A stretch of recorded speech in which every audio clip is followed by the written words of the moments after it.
Hi folks, Mike and Tam here in Marietta, Georgia. Tam's watching the dogs. Say hi, girls. Hi, girls. Say hi, Tam. Hi, Tam. We are actually at Kennesaw Mountain National Battlefield. So what distinguishes Kennesaw Mountain from any other battlefield of the Civil War other than its beautiful and unobstructed views of all of North Georgia? Well, it could be that this is the place where the last decisive battle of the Civil War was fought.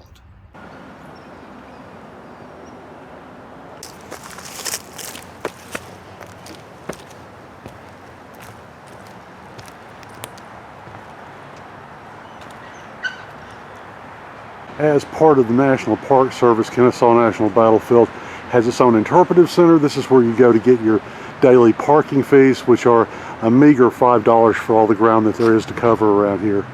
They also have a pretty nice gift shop, and I hear they have a museum.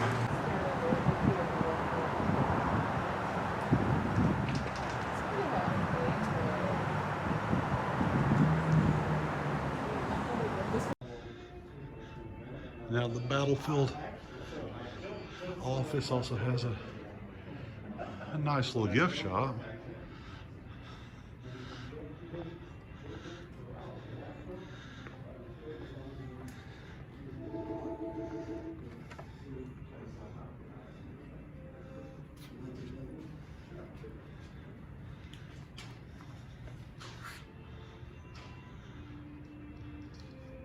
The Interpretive Center also has a little museum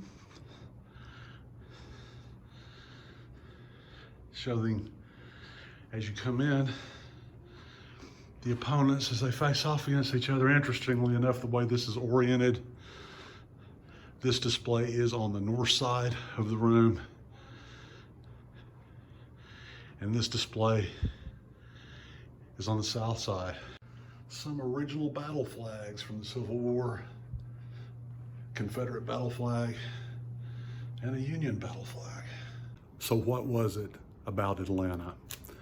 Well, if you've ever been through Hartsfield-Jackson Airport as a traveler through the air here in the United States, then you know what a transportation hub Atlanta is today. And it was just as much so back in the days of the Civil War, except then you didn't travel by plane, everyone traveled by train. And in Atlanta, at all the depots, at all the warehouses, were the supplies that the South needed to make war. And the railroad tracks were the way that they got those to their troops. If Sherman could cut that off, if he could cut off their supplies and their transportation, the war was all but over.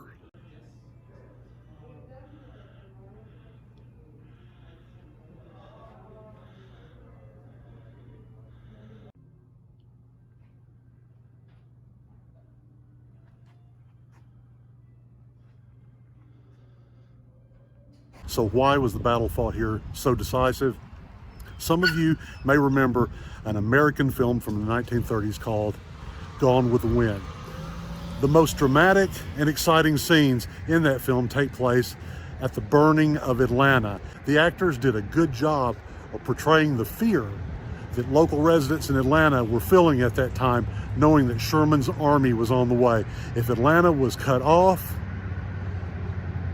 then the war was essentially over. Most reasonable folks of the time understood that the Confederacy was all but done for long before the battle for Kennesaw Mountain was fought. But the South was determined not to give anything away. And so they chose Kennesaw Mountain as the place to fight their last stand for Atlanta. And if I were a commander, I couldn't think of a better place. I'll take you up to the top of the mountain and show you why.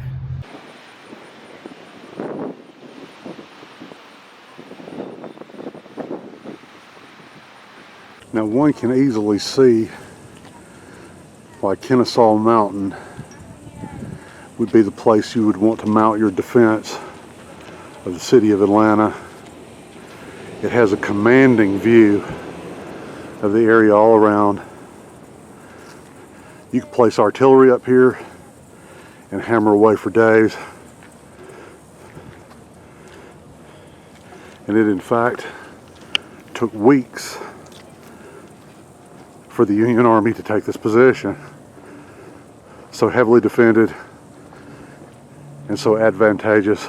Along this way is what is today the I-75 corridor leading from Chattanooga and points north. It'll take you all the way to Florida. And back in those days, this was also the approximate route that Sherman's army would have taken. Not exactly down where the interstate is, but the same general route. You can see the commanding view the artillery would have had, and you see what a challenge Sherman's army was facing in taking this position. Off in the distance you see the beautiful North Georgia mountains, very near our home. So way off in the distance there, that outcropping of rock, you see that Stone Mountain, famous for its carvings of the generals in the side. And there's a park there. And there's Atlanta, the prize.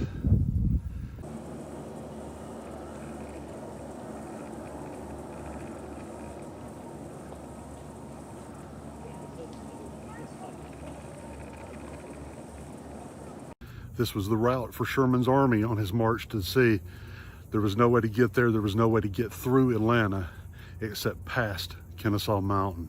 And so it was in late June of 1864, across this open field, the Union armies under the command of William Tecumseh Sherman faced off against those of Joseph E. Johnson of the Confederacy. It would be the last gasp of the Old South. Sherman made a risky move during this battle, one that he was not accustomed to making. He launched a frontal assault. He was a flanking assault general throughout the history of his warfare, but this time he saw no other way to take this position than straight on. The mountain stood between him and any flanking position. So imagine, if you will, that being a Union Army soldier and advancing across this open field, not only under small arms fire coming from the cover of the woods ahead,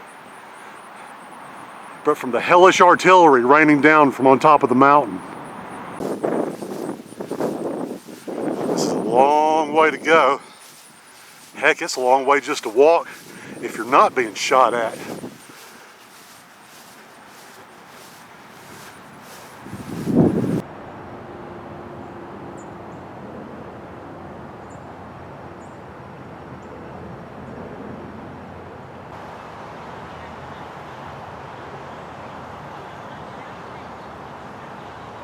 The artillery on the mountaintop could only hold out as long as it could be resupplied. And of course, the resupplies had to come from here, the bottom of the mountain. As soon as the battle was won by the Union down here, there was no more resupply for the folks up top, and they fell shortly after. Afterward, there would be other skirmishes fought between here and Atlanta, but none of them would amount to anything more than just delaying tactics designed to give the civilian population of Atlanta time to evacuate north toward the last strongholds of the Confederacy and where Lee's Army of Northern Virginia waited to play out the final act.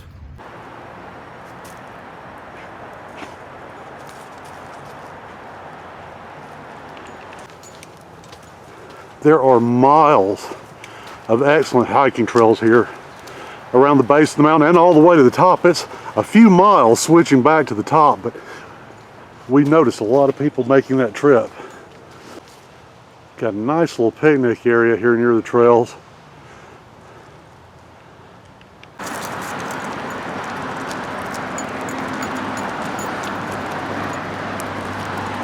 So folks, that's just a little bit of Kennesaw Mountain National Battlefield. Without a drone or something like that, it would be impossible to show you the true scope of this area from the mountain all the way down to the areas where the battle was fought down here in the valley. But it is a beautiful, peaceful place now where the sound of gunfire hasn't been heard in a long, long time. One of the myths I would like to dispel here at the end of this video, one that was perpetuated by the film Gone with the Wind, was that of Sherman's army burning the city of Atlanta.